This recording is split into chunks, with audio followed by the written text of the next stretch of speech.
Partidos da base do governo negociam cargos de segundo e terceiro escalões para apoiar as medidas de ajuste fiscal. 200 cargos foram encaminhados ao ministro da Casa Civil e algumas indicações podem ser feitas até amanhã. No Brasil, o sistema político funciona por meio de coalizões. Mas, para garantir a aprovação do ajuste fiscal, o governo federal recorreu à negociação de cargos com aliados que poderão resultar até mesmo em troca ministerial. Até amanhã, o ministro da Casa Civil, Aloysio Mercadante, deve fazer novas indicações, já que na quarta-feira a Câmara dos Deputados pode votar a medida provisória 664, que trata de pensão por morte. Atualmente, o benefício não exige tempo mínimo de contribuição e o pagamento é vitalício.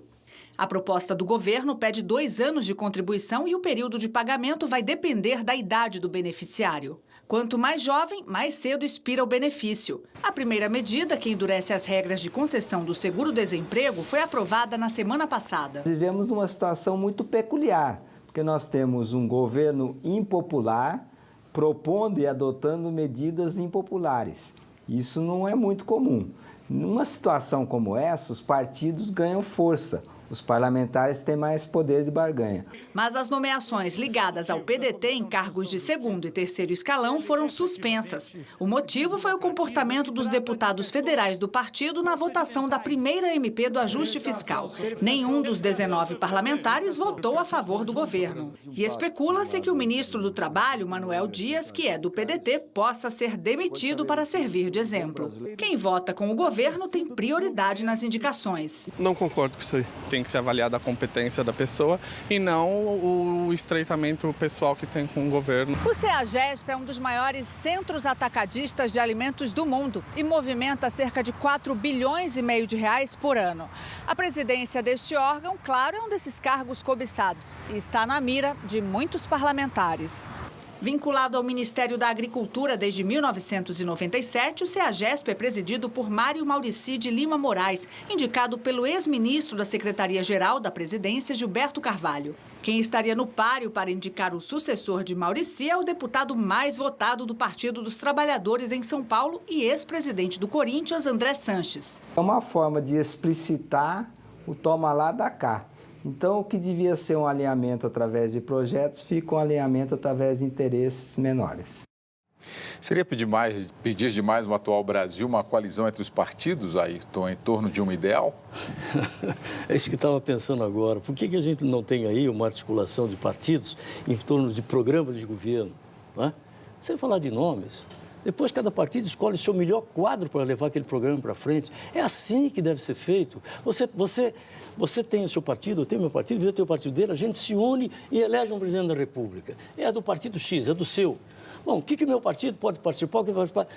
Nós temos um projeto de governo. No projeto de governo, eu tenho no meu partido um reconhecidamente um cara que é muito bom em agricultura. É natural que esse cara seja indicado pelo meu partido por ele ser um cara expert em agricultura para o Ministério da Agricultura.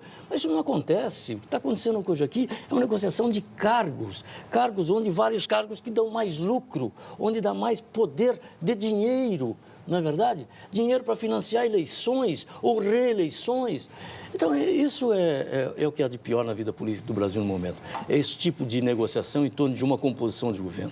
Ô Vila, esse leilão de cargos ocorre porque o governo se enfraqueceu no Congresso ou isso é normal? Isso não é normal, é anormal, mas faz parte da tradição recente do Brasil. Isso que é terrível, né? Porque o Temer, há cerca de 10 dias atrás, disse que ouviu as ruas, o que as ruas estavam falando, que era justamente acabar com a corrupção. Uma das coisas que as ruas falaram, vamos dizer, era que esse tipo de negociação gera o dano que se recebe. E aí, claro, o partido que assume o CEAGESP, o André Sanches, entende alguma coisa de CEAGESP, meu Deus do céu, alto lá, né?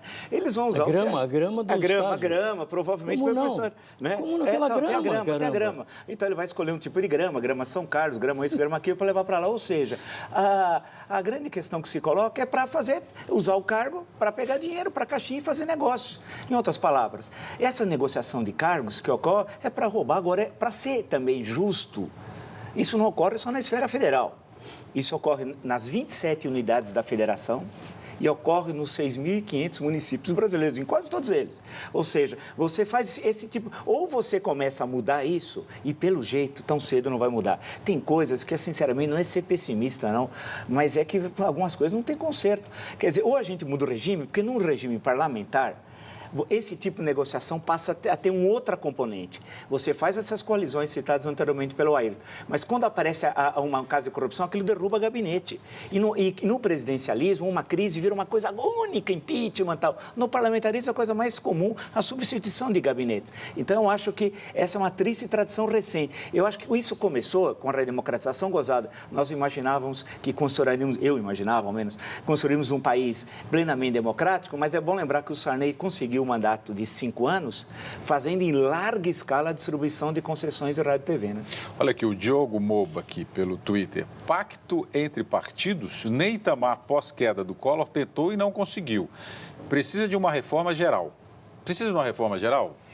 Precisa de uma reforma política, o que se vê é que partidos e parlamentares da base aliada, eles criticam muito o governo, mas ninguém larga o osso, né? Ninguém larga o osso.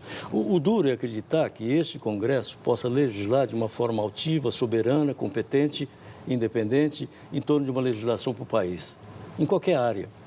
E, infelizmente, esse Congresso está bichado pelos interesses especiais e exclusivos de cada um dos seus representantes. Claro, deve ter lá 30% de pessoas que estão lá pensando no Brasil. Mas, no mínimo, 70%, eu estou sendo generoso, está pensando em como é que fica mais rico, se já não for rico o suficiente. Mesmo que já são ricos, eu constatei lá, mesmo que já são ricos, eu achava, não, esse cara é um grande empresário, veio para cá, vai trabalhar para o país, coisa nenhuma. Foi para lá para continuar fazendo negócio, para ficar mais rico. Então, esse é o desalento. Então, precisa mudar essa estrutura. De que forma? Olha, eu acho que só mesmo uma Assembleia Nacional Constituinte, onde esses não possam participar, entendeu? Para poder ter um outro resultado. O Fábio José aqui, Vila, pelo Facebook, nunca se discutiu tanta política como agora. É verdade. Isso é verdade e é um ponto positivo. Isso é verdade verdadeira.